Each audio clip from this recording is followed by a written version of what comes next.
जिसको कि हम क्लियोपैट्रा फेशियल भी कहते हैं।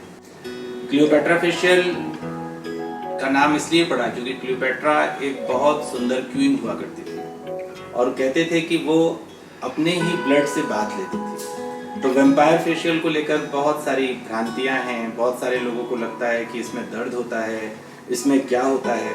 तो आज हम इस वीडियो के थ्रू वैम्पायर फेशियल के बारे में बताएंगे और ये भी बताएंगे कि इसका प्रोसेस क्या है, इसके फायदे क्या हैं और बिलीव मी इसमें कोई दर्द नहीं होता है। तो आइए शुरू करते हैं।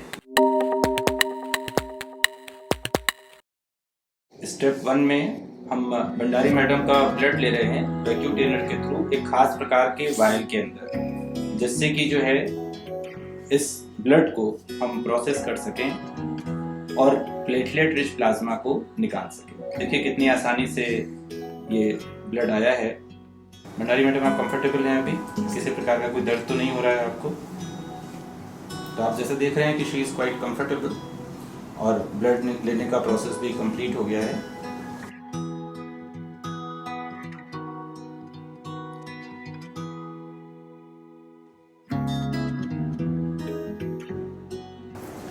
जैसा कि हमने देखा कि बाहर हमने ब्लड लिया था, अब हमको उस ब्लड को प्रोसेस करना है। तो ये जो वायल है ये मैडम के ब्लड की है जिनका अभी हमने सैंपल लिया और अब हम उसको सेंट्रीफ्यूज करेंगे इस वाली मशीन में। जैसा कि आप ये मशीन देख रहे हैं, ये one of its own kind machine है और इसको हम कोल्ड सेंट्रीफ्यूज भी कहते हैं। और कोल्ड सेंट्रीफ्यूज का जो एडवांटेज है वो ये है कि जब हम ब्लड को लेते हैं और उसको सेंट्रीफ्यूज करते हैं तो वो ब्लड की हील्ड प्लेटलेट की, जो हमारे प्लेटलेट रिच प्लाज्मा के अंदर अगर हम देखें तो platelet rich is the main word, और उस प्लेटलेट रिच को मेंटेन करने के लिए जो सबसे इंपॉर्टेंट स्टेप है वो है कोल्ड सेंट्रीफ्यूज। तो जो भी लोग जा रहे हैं वैम्पायर फेशियल कराने या पीआरपी थेरेपी को लेने के लिए, वो इस बात को जरूर इंश्योर करें कि वो जिस भी क्लिनिक पर, जिस भी सेटअप पर जा रहे हैं वहां पर कोल्ड सेंट्रीफ्यूज जरूर हो। क्योंकि इस सैंपल को रखने के पहले एक हमको देखें, अगर तो इसको हम प्री कूल करते हैं तो ये प्री कूलिंग का स्टेप इसके अंदर हम देख सकते हैं। ये प्री कूलिंग इसके एक टेम्परेचर को मेंटेन करेगी और एक टाइम फ्रेम के अंदर इसको पूरी तरह से कूल कर देगी, ताकि जब सेंट्रीफ्यूज हो रहा हो उस समय किसी भी प्रकार की हीट से या किसी भी प्रकार के फ्रिक्शन से प्लेटलेट काउंट खराब नहीं हो। अब हमने इसको खोल के और ये सेंट्रीफ्यूज करके, ये हमारा बैलेंसिंग के लिए था वाइट वाला, इसमें हमने सिंपल वाटर फिल किया था और ये जो है क्लाइंट का सैंपल हमारे पास में आ गया। तो अब अगर आप देखें इसको, अगर ध्यान से अगर हम देखते हैं तो ये जो नीचे वाला हिस्सा है ये तो ब्लड हो गया, ऊपर वाला जो हिस्सा है ये हो गया प्लाज्मा, और ये जो अपन बीच में ये हल्की सी लाइन देख पा रहे हैं इसको हम बफी कोट भी कहते हैं और इसको हम प्लेटलेट रिच प्लाज्मा का सोर्स कह सकते हैं। तो वो यहाँ पर एक छोटी सी लाइन बनी हुई है जहाँ पर WBC, प्लेटलेट्स और जितने भी सेलुलर कंपोनेंट हैं वो सब के सब इस वाले जंक्शन पर जमा है, और ये वाला पूरा पार्ट प्लाज्मा और ये वाला पूरा पार्ट ब्लड। हम जो है यहाँ पर डबल सेंट्रीफ्यूगेशन मेथड का इस्तेमाल करेंगे, क्योंकि डबल सेंट्रीफ्यूगेशन से हम दो तरह के कंपोनेंट निकाल पाएंगे। एक होगा प्लेटलेट रिच प्लाज्मा और साथ में हम निकाल पाएंगे प्लेटलेट पुअर प्लाज्मा। अब आप बोलेंगे कि प्लेटलेट रिच प्लाज्मा का जब आप प्रोसीजर कर रहे थे तो प्लेटलेट पुअर प्लाज्मा क्यों निकाला?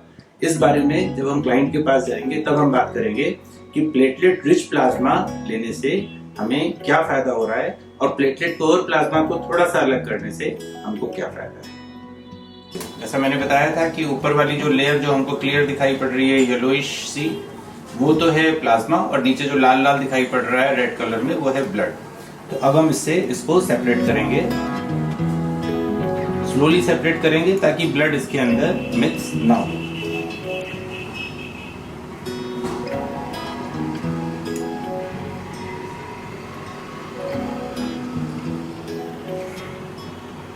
कहते हैं ना, दूध का दूध और पानी का पानी कर दिया, उसी तरह से ब्लड को अलग कर दिया और प्लाज्मा को अलग कर दिया। अब ये ब्लड हमारे किसी काम का नहीं है, इसलिए इसको मैं डिस्कार्ड कर रहा हूँ।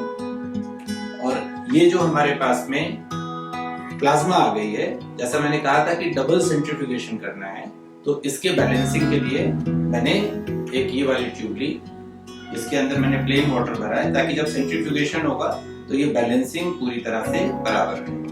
और अब हम इसको सेंट्रीफ्यूज मशीन के अंदर डाल के कॉन्सेंट्रेशन करेंगे।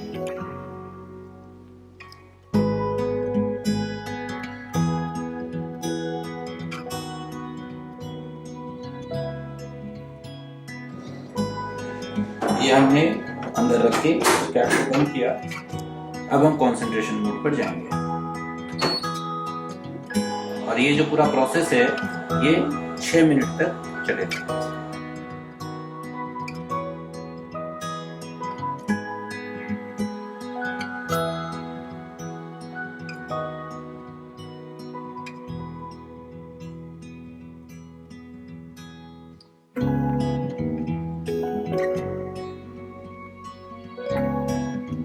जैसे कि आप देख रहे हैं कि ये सेंट्रीफ्यूज होकर हमारे पास में आ गया, अभी हमने मशीन से निकाला और ये जो है पोर्शन ये पूरा प्लाज्मा है। और चूंकि इसको सेंट्रीफ्यूज किया गया है तो by the process of centrifugation and gravity ये जो नीचे वाला जो पोर्शन है इसके अंदर एक बटन टाइप बना हुआ है ना, देखें अगर ध्यान से तो ये थोड़ा सा व्हाइटिश ज्यादा है क्योंकि हमने बहुत सावधानी से हमने उस समय सेपरेशन किया था।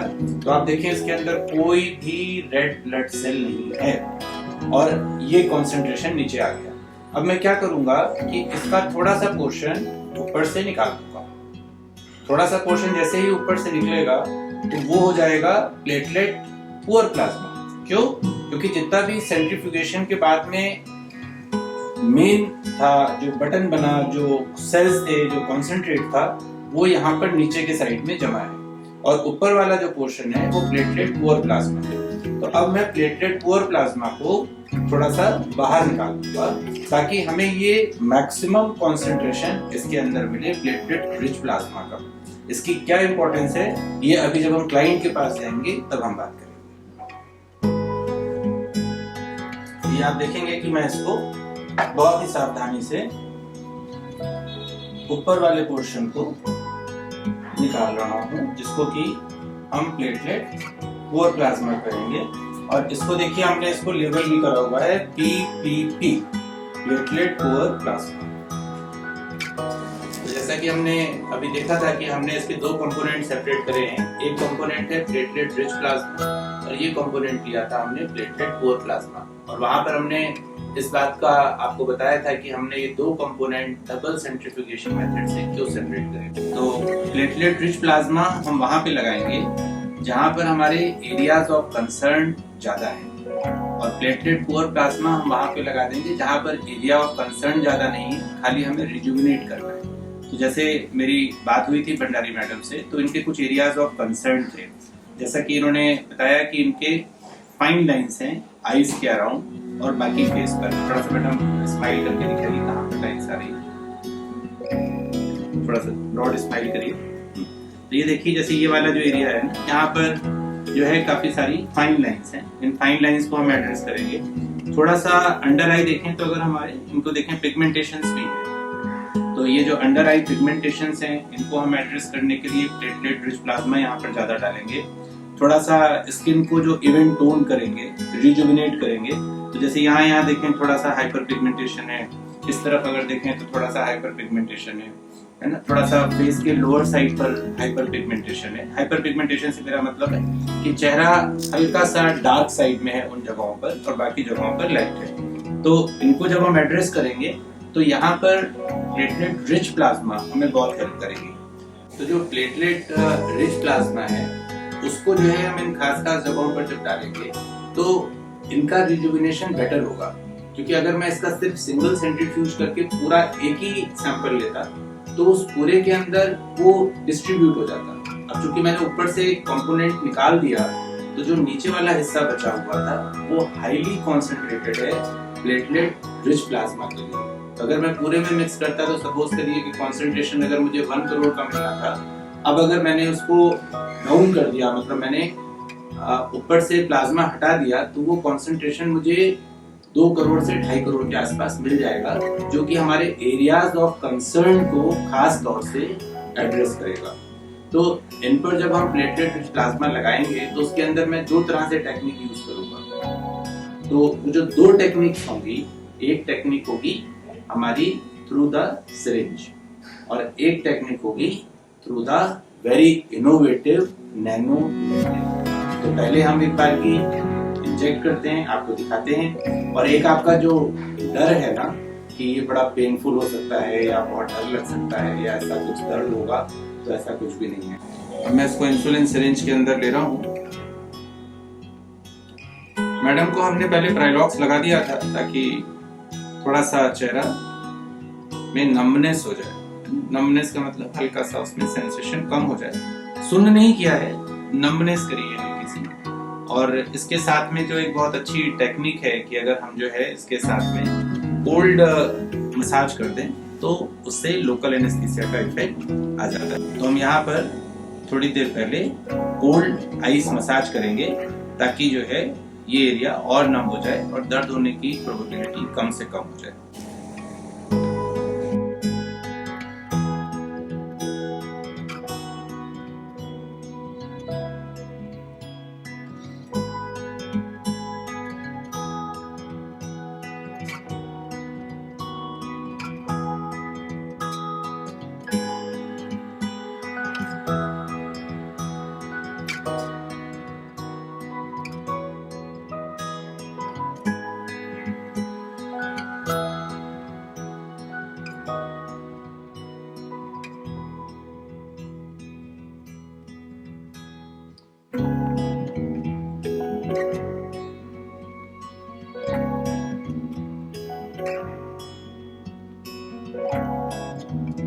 इसको हम चेहरे को सुन करके भी कर सकते थे, पर चेहरे को सुन करना कोई बहुत अच्छा आइडिया नहीं है, क्योंकि उससे एक तो इंजेक्शन का जो पेन है शुरू का वो काफी ज्यादा होता है।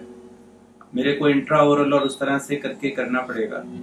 और हल्का सा प्राइलॉक्स लगा दिया था ताकि इंजेक्ट करते समय आप देखें, जब मैं इनको हल्का सा यहाँ पर जब प्रिक करता हूँ तो थोड़ा सा इनके चेहरे पर आता है कि हाँ कुछ प्रिक हुआ है ना। और अभी देखिए ये मैंने प्रिक करा इनको हल्के से, और ये निडल इनके अंदर ही है। और मैं बोलूँ कि मैडम मुस्कुरा दो तो मैडम मुस्कुरा दे। क्यों मैडम, आप ठीक है, कंफर्टेबल है? तो कोई इस प्रकार का दर्द नहीं है। जो आप लोग को जो डर लगता है कि अरे बहुत दर्द होगा, इतनी सारी सुइयां अंदर जाएंगी और क्या होगा, तो इस तरह से इसमें कोई डरने की बात नहीं है। आराम से इस प्रोसेस को हम अगर एक्सपर्ट हैंड्स हैं तो आहिस्ता आहिस्ता करके कर सकते हैं। देखिए कितने आराम से आपके देखते देखते मैंने इनको मल्टीपल इंजेक्शंस लगा दिए और स्किन जो है हल्का सा दिखा रही है कि पूरी तरह से एब्जॉर्ब होता जा रहा है और किसी तरह का कोई भी निशान, कोई वुंड या किसी भी प्रकार से कोई भी रिएक्शंस नहीं है, तो बिल्कुल नॉर्मल है।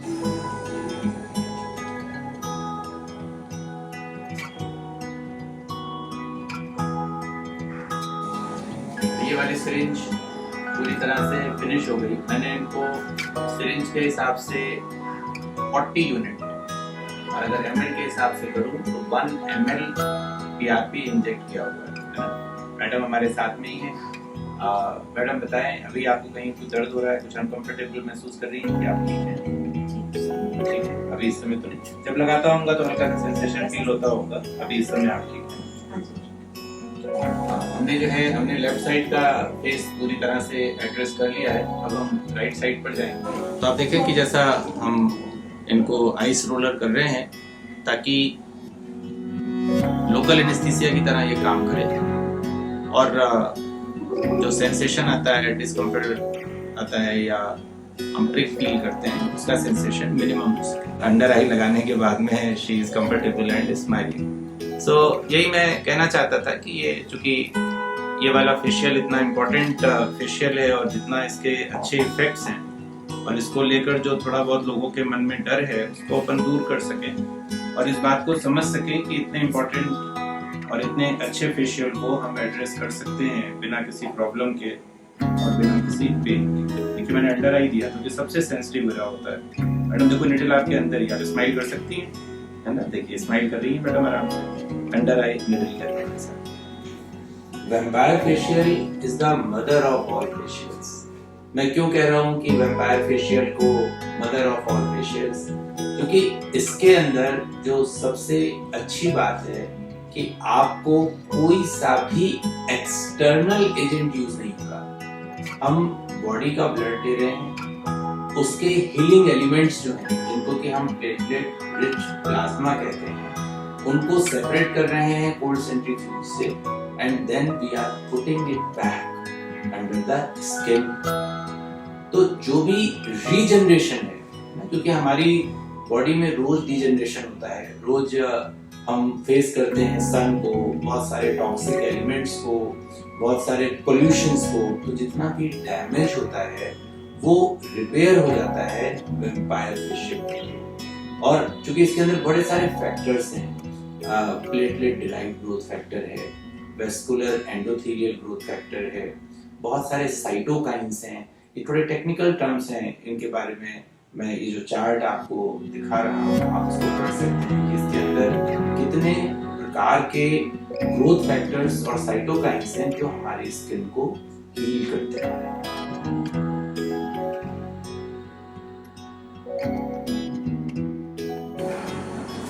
ये हम देखें तो लिखा है नैनोपोर, और ये नैनोपोर पेन है। ये बहुत एडवांस पेन है जो कि डर्मा पेन यूज होता है, क्योंकि ये मशीन ऑपरेटेड है। इसके अंदर सारा आता है कि ये कितने आरपीएम पे चलेगा, इसकी डेप्थ कितनी होगी, और इस डेप्थ को हम यहाँ से कंट्रोल कर सकते हैं, है ना। ये यूरोपियन यूनियन से अप्रूव्ड मशीन हम यूज कर रहे हैं, और कितनी डेप्थ हमको देनी है वो हम यहाँ से सेट कर सकते हैं। जैसे मैंने इनके केस के अंदर 0.5 मिलीमीटर की डेप्थ डिसाइड करी है, क्योंकि जो इनकी स्किन है वो काफी यहाँ पर थिन है फोरहेड की, तो यहाँ पर मैं इंजेक्शन ना देकर नैनोपोर से मैं पीआरपी इंट्रोड्यूस करूंगा। पोर का मतलब होता है होल, और नैनो का मतलब होता है वेरी स्मॉल, माइन्यूट। तो हम माइन्यूट होल्स करेंगे। ये सोचते होंगे कितने सारे होल कर देंगे, इसके अंदर millions and billions of hole होंगे, लेकिन पता भी नहीं चलेगा, और सारा का सारा पीआरपी इसके अंदर एब्सॉर्ब हो जाएगा। आइए करके देखते हैं। अब मैं इसको डिवाइन फेशियल क्यों कहता हूँ, मैं इसको गॉड्स फेशियल क्यों कहता हूँ, क्योंकि जो प्लेटलेट रिच प्लाज्मा है वो तो गॉड की ही बनाई हुई है ना। हमारा जो खून है, जो हमारे अंदर हीलिंग एलिमेंट्स हैं, वो गॉड के बनाए हुए हैं। उनको हम सेपरेट कर रहे हैं और उसको हम स्किन में इंजेक्ट कर रहे हैं। जब स्किन में इंजेक्ट कर रहे हैं तो those healing element automatically decide that which parts and how it should be healed.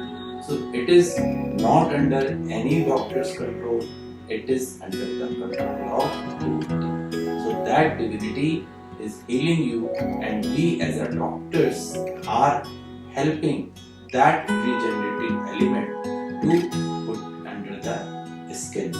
कुछ बातों का ध्यान रखिए कि जब भी आप प्लेटलेट रिच प्लाज्मा थेरेपी जो हेयर के लिए भी यूज होती है, या जिसको हम वैम्पायर फेशियल कह रहे हैं, क्लियोपैट्रा फेशियल कह रहे हैं, डिवाइन फेशियल कह रहे हैं, तो उसमें दो बातों का ध्यान जरूर रखें। जब भी किसी क्लिनिक में जाएं जरूर पूछें कि क्या आपके पास में कोल्ड सेंट्रीफ्यूज है, क्योंकि अगर कोल्ड सेंट्रीफ्यूज नहीं है तो जब हमने जैसे ही शरीर से उसका डीजनरेशन शुरू हो जाता है, और जब उसको सेंट्रीफ्यूज में रखते हैं किसी ऑर्डिनरी सेंट्रीफ्यूज में, तो वो सारे हीलिंग एलिमेंट खत्म हो जाते हैं। तो ऑलवेज चेक कि कोल्ड सेंट्रीफ्यूज हो। कोल्ड सेंट्रीफ्यूज का फायदा क्या होता है कि वो सेंट्रीफ्यूगेशन के टाइम पर उस कोल्ड को मेंटेन रखता है और एलिमेंट को डीजनरेट नहीं होने देता। और दूसरा जरूर पूछें कि क्या आपने डबल सेंट्रीफ्यूगेशन मेथड किया है, मतलब सिर्फ एक बार नहीं, उसको निकालने के बाद में सेकेंड एलिमेंट, जिससे कि हमें highly concentrated PRP platelet rich plasma या हीलिंग एलिमेंट मिले, और एक सेकेंड एलिमेंट जैसा कि मैंने अभी आपको दिखाया हमने टाइम पर कैसे और क्यों यूज किया, उसको हम एक्सट्रैक्ट कर सकें और अपने आप को बेनिफिट कर सकें। Thank you. तो मैडम, आपका वैम्पायर फेशियल या क्लियोपैट्रा फेशियल कंप्लीट हो गया, तो आप कैसा महसूस कर रही हैं? अच्छा लग रहा है, कोई पेन नहीं है, बिल्कुल पेन नहीं है आपको? मैंने काफी सारे इंजेक्शंस लगाए थे। आपसे मैं शुरू में बात हो रही थी तो आपने कहा था कि आपको इंजेक्शन से डर लगता है, तो हाँ, अब डर निकल गया तब वो नहीं। तो लगभग कितने इंजेक्शंस लगाए मैंने, आपको कुछ ध्यान है? 60-70। तो मैडम कह रहे हैं कि इनको मैंने 60 से 70 इंजेक्शंस लगाए हैं। मैंने टू बी प्रिसाइज करीब 60 के आसपास इंजेक्शन मैडम को लगाए हैं, और सारे के सारे फेस पर ही लगाए हैं। और अगर मैडम के फेस को आप देखिए तो कहीं पर कोई निशान नहीं है, कहीं पर कोई प्रॉब्लम नहीं है, कहीं पर कोई इंजेक्शन के निशान भी दिखाई नहीं पड़ रहे हैं। फेस पूरी तरह से क्लीन है। और उसके बाद में मैंने एक नैनो नीडल से आपके बहुत सारे चैनल्स भी बनाए थे, जैसा कि आपने वीडियो में देखा, मल्टीपल चैनल्स बनाए थे, क्योंकि वो मशीन बहुत हाई एंड मशीन है, जिसको कि हम नैनोपोर की मशीन कहते हैं। तो इतने सारे मिलियंस चैनल्स बनाने के बाद भी अगर आप देखें तो फेस पर किसी प्रकार की खरोंच का निशान तक नहीं है। So that is the power of training, that is the power of technology, and that is the power of this facial. कि जो हमें डर लगता था कि कहीं पर इंजेक्शन से दर्द तो नहीं होगा, कहीं हमें कोई चेहरे पर निशान तो नहीं छूटेंगे, तो ऐसा कुछ भी नहीं है। मैंने जस्ट अभी आप फेशियल करा कर आए हैं और हमारे साथ में बैठे हुए हैं, और जाकर अपना आराम से अभी शाम को घूमने जाना चाहेंगे, आज शनिवार है तो घूमने चले जाएंगे या कुछ शॉपिंग करनी होगी तो आराम से जा सकते हैं। मैंने अभी 20th वेम्पायर फेशियल किया है, और मैं भंडारी मैडम का बड़ा आभारी हूँ कि उन्होंने इस बात के लिए हमको परमिशन दी कि मैं उनका वीडियो बना सकूं और अपने दर्शकों को दिखा सकूं। मैडम ने बहुत हेल्प करी है हमारी और सोसाइटी की, कि जो लोग डरते हैं कि क्या होगा, कैसे इंजेक्शन लगेंगे और क्या होगा और कितना दर्द होगा, तो इन्होंने डर निकालने में लोगों की बड़ी मदद करी है। तो बहुत तो देखिए उन्होंने वेम्पायर फेशियल को, नीडल्स को एंजॉय किया है। So that is the best thing to happen. So thank you very much, and thank you very much.